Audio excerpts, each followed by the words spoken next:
Today we're talking about sustainable development. This is a crucial concept.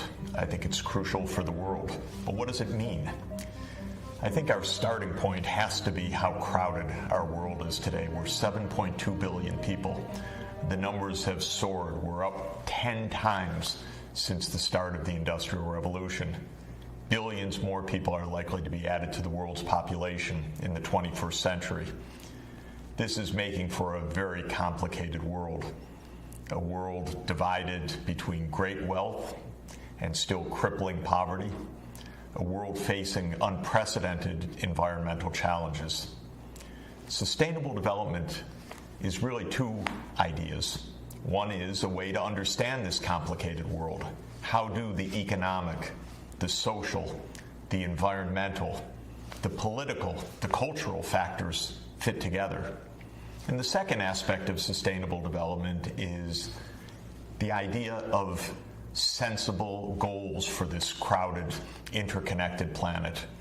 How do we make the world both prosperous, fair, and also environmentally sustainable so that our numbers and our economy don't overrun the physical planet itself?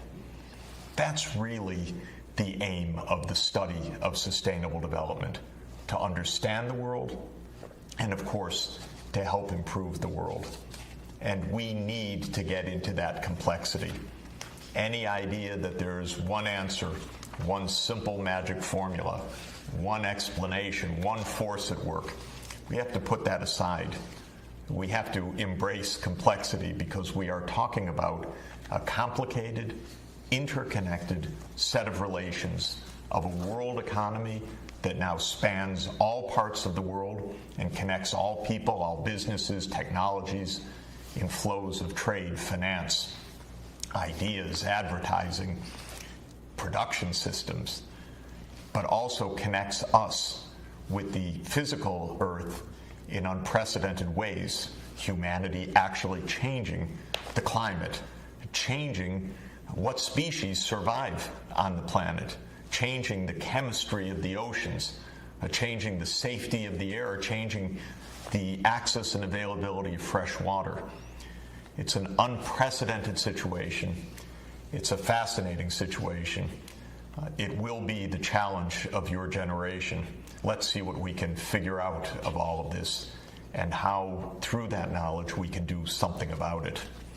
Have a look at this remarkable piece of technology, the maglev in Shanghai, which carries people at speeds of more than 200 miles per hour, more than 400 kilometers per hour, to and from the city and the airport.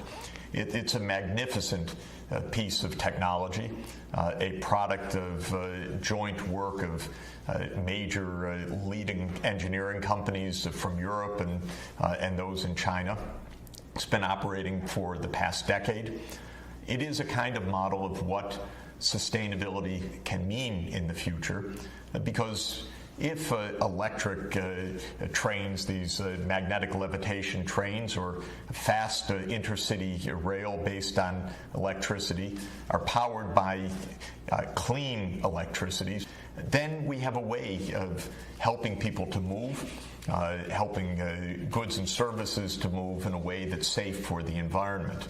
And technology is exemplified by the maglev is definitely one way forward. But we also have to realize that not all the world right now is in the state of traveling to and from the airport in magnetic levitation. Let's look at another remarkable city, another great city in many ways, but crowded beyond belief, the city of Dhaka.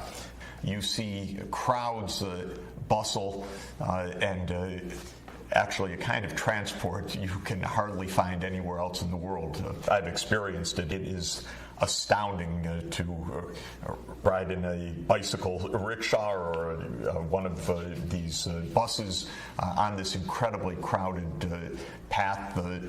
thousands and thousands of people walking to and from work, life out on the streets. What are we really seeing here? First, we're seeing one of the most crowded places in the world. We're seeing an example of the incredible rise of global population. Bangladesh is a country now of around 160 million people. That's more than 4 times the 37 million people in Bangladesh in the middle of the last century in 1950. Dhaka itself is one of the largest cities in the world right now, but think of what's happened. In 1965, Dhaka had about 500,000 people.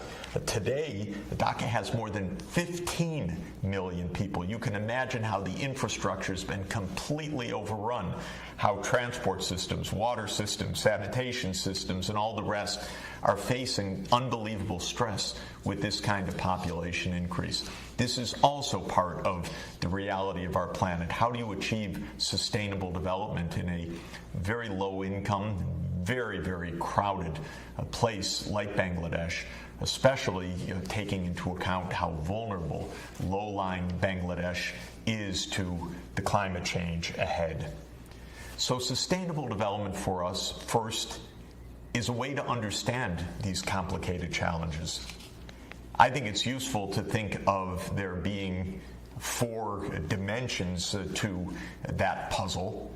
There's the economics, there's the societal dimension, how our communities work, culture, civil society.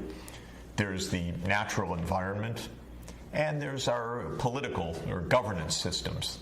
How do economic, social, environmental, and governance systems interact? The second way to think about sustainable development is not only as an analytical approach, one that takes a holistic view of society, but also as what we would call a normative or ethical approach, identifying goals for society. Sustainable development urges us to have a holistic vision of what a good society should be. Sometimes people say, well, good society is a rich society. But we know that can't quite be it, just to focus on the economics.